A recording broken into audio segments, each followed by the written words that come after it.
Oyagala okumanya ebiriwo, ebyaliwo, oba ebigenda okubaawo. Program Tambula n'okumanya eggose. Tambula n'okumanya ku MRU TV ne Royal FM. Mu Uganda mu bitundu bingi eby'enjawulo waliwo ebyafaayo eby'enjawulo eby'abantu n'ebitundu gye babeera. Olunaku olwaleero nkuleetedde gye nvuddewo ekitundu ekimu ekisangibwa wano mu Uganda ekiyitibwa Luzige, era nga kino kisangibwa emabbali g'ekibuga Kampala wano mu Uganda. Ekitundu kino kizze kikula n'abantu ab'enjawulo kussa n'enzikiriza ez'enjawulo, era nga nkuleetedde ensonga lwaki ekitundu kino kyatuumibwa Luzige zooni. Okusinziira ku kunoonyereza, abamu ku bataka abaliwo oba abawangaalirawo mu kitundu kino basobodde okutunnyonnyola lwaki ekitundu kino kyatuumibwa Luzige. Erinnya nze mukyala Nakulwa Nuuru, nga nze omu ku bataka kati abaliwo ku kyalo Luzige zooni, kuba kyalo we nazaalibwa mu 1976 nga 19 Ogwokubiri paka kati mwendi, so nze omu ku bataka abaliwo.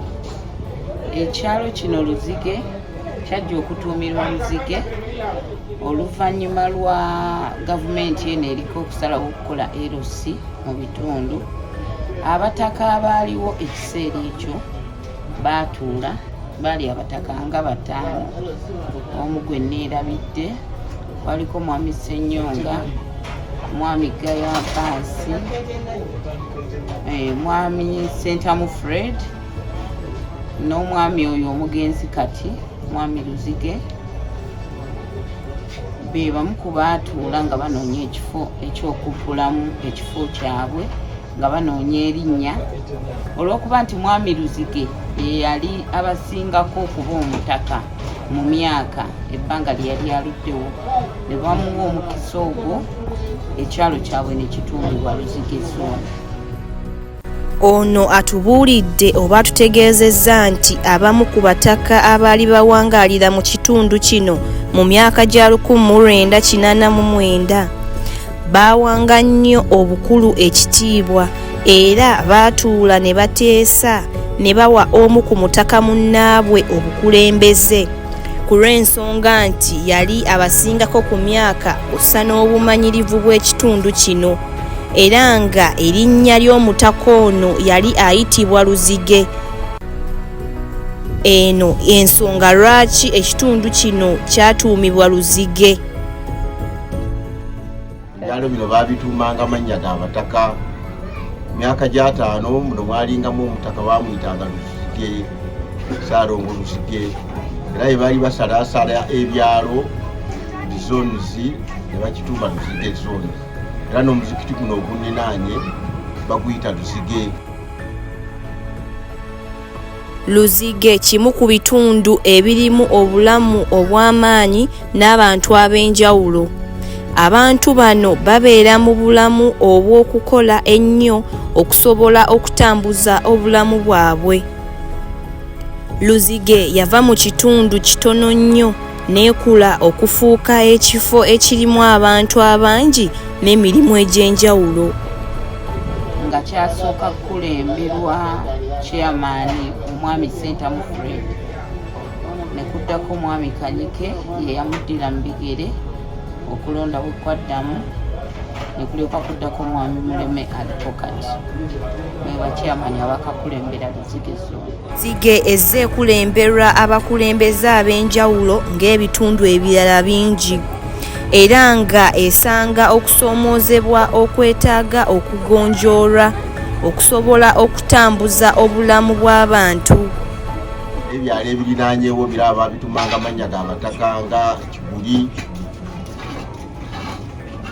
ne mannya kwe bagatumanga abataka ba ku byalo, oba n'ebyafaayo eby'oku kyalo ekyo. Mwe mwava ebyalo byonna nga bona okutunuulira Bimusoke, Bisaboba, ebyo byonna ebyalo babitumanga ebyafaayo by'ekitundu ekyo.